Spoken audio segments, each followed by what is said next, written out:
ล้ำถามลูกพี่เลย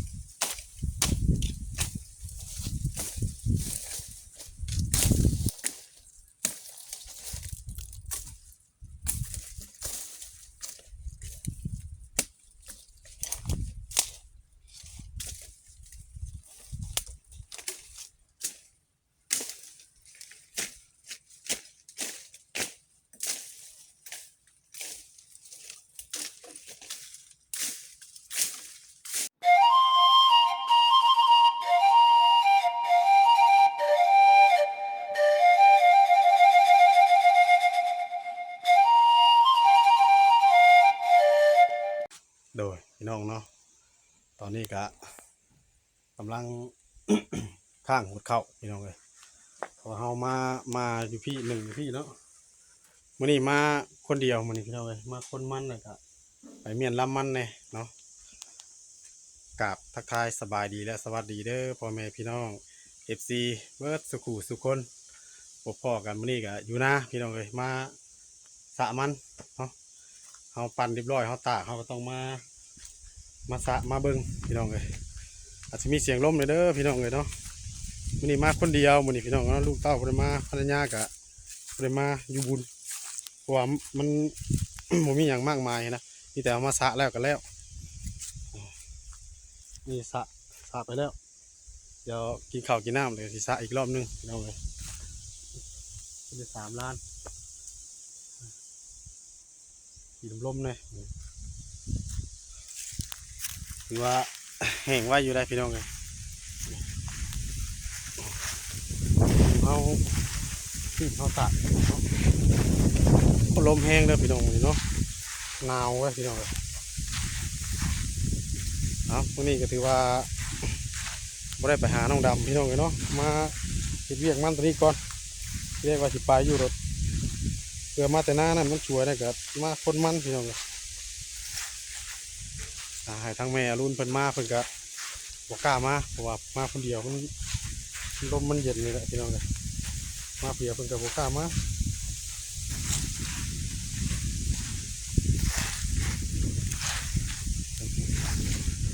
เดี๋ยวกลับกล้องกันพี่น้องเลย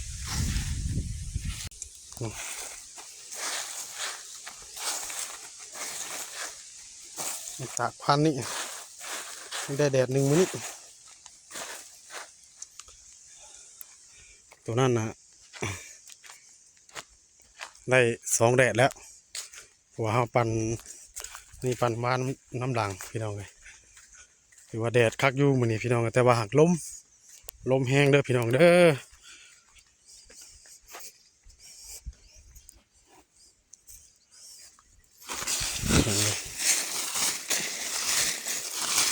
ถือว่าแห้งอยู่พี่น้องเนาะเขาที่น้ำเลยทีเคลียร์อีกคนอีก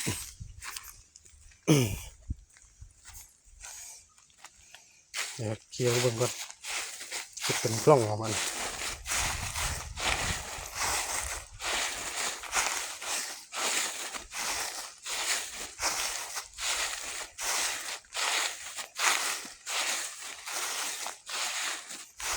สักมือ2 มือก็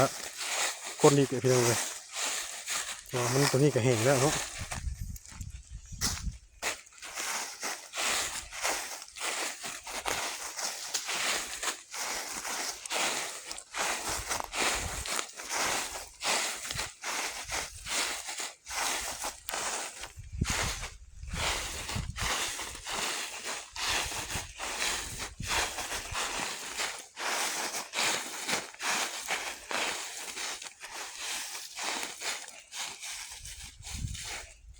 อีกบืนมือ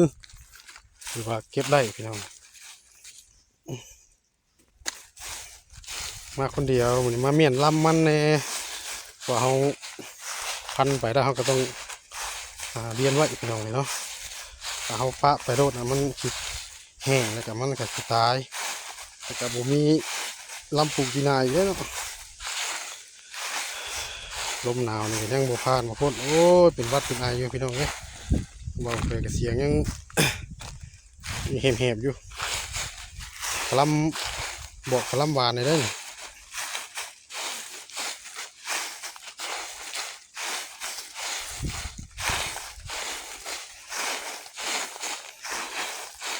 3 ล้อ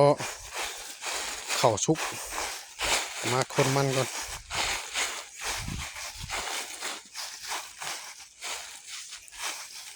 นี่ก็อัปเดตบรรยากาศสวนมันให้พ่อแม่พี่น้องเบิ่งได้ชมน้ำกันเด้อพี่น้องเด้อพูดไปทางใดกับที่ไทยสวนมันเนี่ยให้พี่น้องเบิ่งเนาะยังสิไปทางอยู่พี่น้องเมื่อกี้นี่ก็ไปทางได้ก็หลายเดือนแล้ว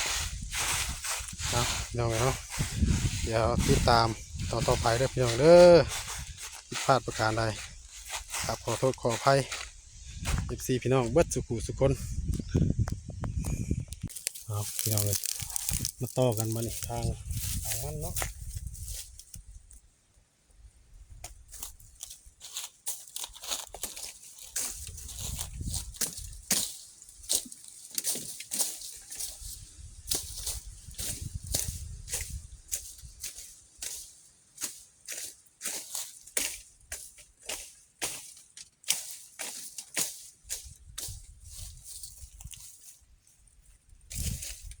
ทางก่อนคอยคนเนาะ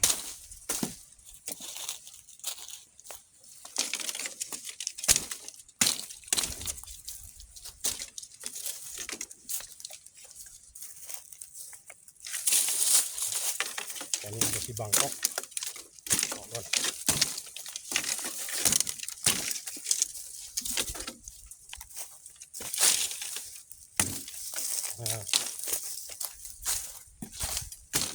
ทางก้อนหลังจากให้แปลงก็เลยสู่ท้ายเลยคนเดียว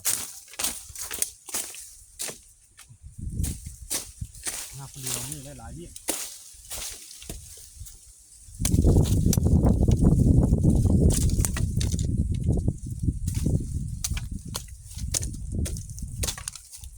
แมงมันหลายพด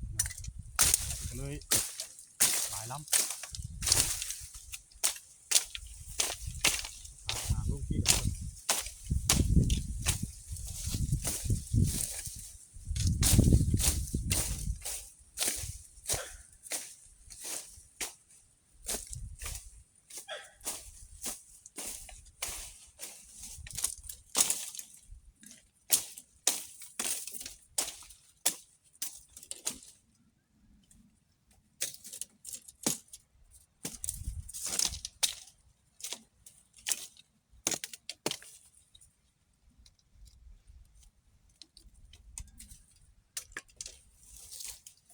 เอาอะไรเขาเอา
ไม่หลาย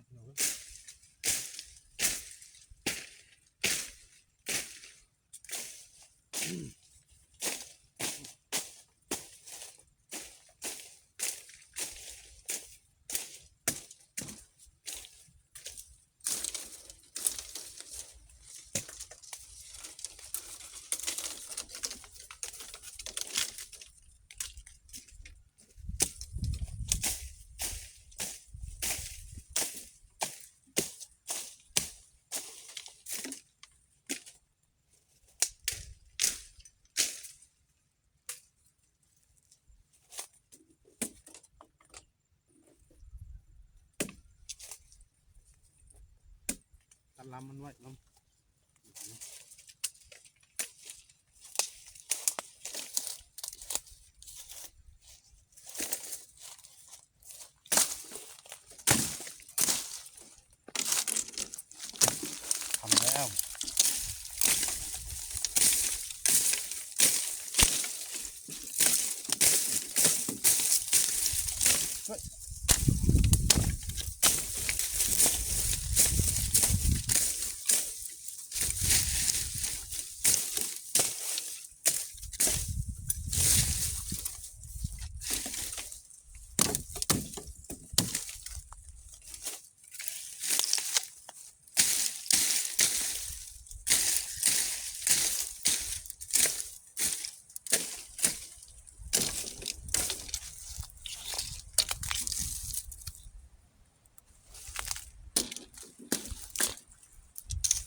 คือว่าล้มพี่น้องเอามือเนาะน้ำเย็นอยู่อากาศกับพอรับพอดีมาห้อนนะกับมะนาวมีเยอะเวียดกับผมเลยว่าเบาเผยบ่ได้แต่งเล่นแหนงมันหลาย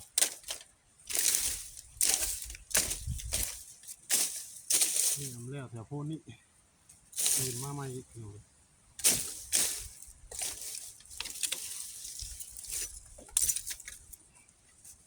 ตัวเขาคัดไว้ก็เป็นผลตะงอนแล้วก็มันงามเนาะมีเสียงลมอยู่เลยพี่น้องพุ่งแห้งก่อน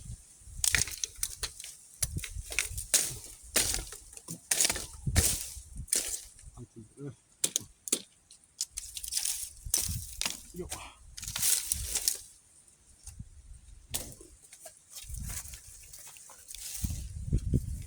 ประมาณนี้พี่น้องแถวนี้นี่ตะดีทางสดแล้วหก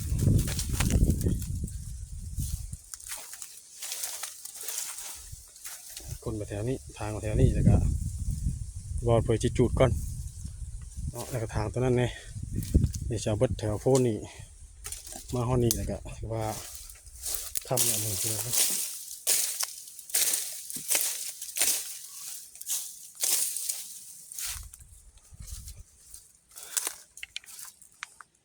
เห็ดกกไม่หลอนยำทักทับหัวอยู่เบิ่งในพี่น้องเอ้ยผู้ก่อนจะได้คอดมันก็ต้องทางไปก่อนถ้าคุณไม่แน่บ้านประจักษ์มันหญ้าแน่แต่เขาบ่ทางไปบัดเขาจะกลนไปรถบัดมันบัดเขาจะปลูกอย่างมันยากพี่น้องเนาะเก็บกู้ยากก็เลยทางไปแบบนี้แหละก็แล้วไปน้ำอยู่เลยเขาก็จูดไปน้ำแปลนไปน้ำเนาะพี่น้องเนาะไปซะพี่น้องเลยเขาเคยขอทางกันแล้วกันมอยคำเมื่อได้บัดนี้เมื่อฉะมันอีกรอบหนึ่งตามตอนต่อไปพี่น้องเอ้ย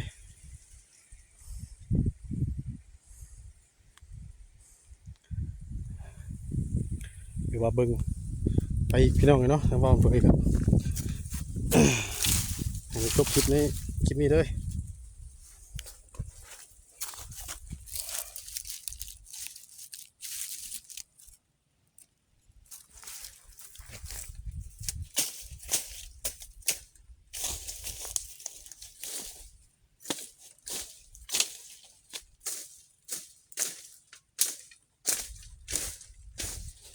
บรรยากาศอยู่ยะปลายนะให้พี่น้องเบิ้งเนาะ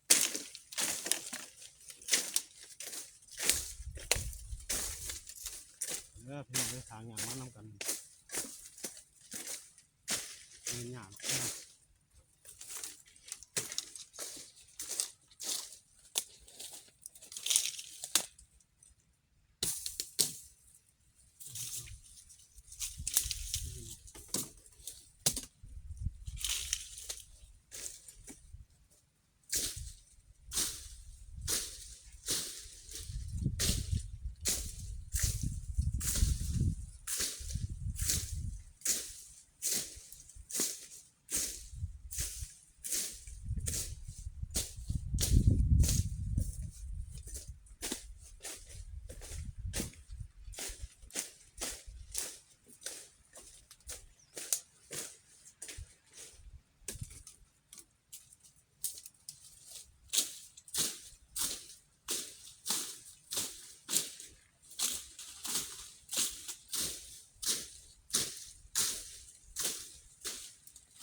โย่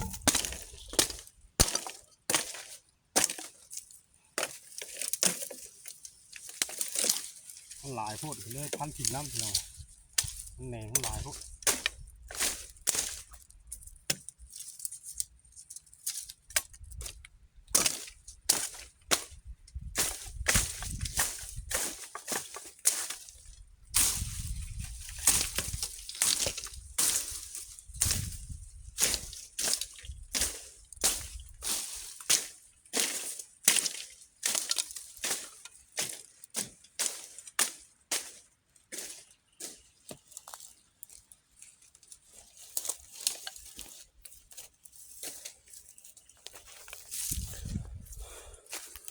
โอเคพี่น้องเนาะสำหรับคลิปนี้ทั้งบ่าวเผยกะ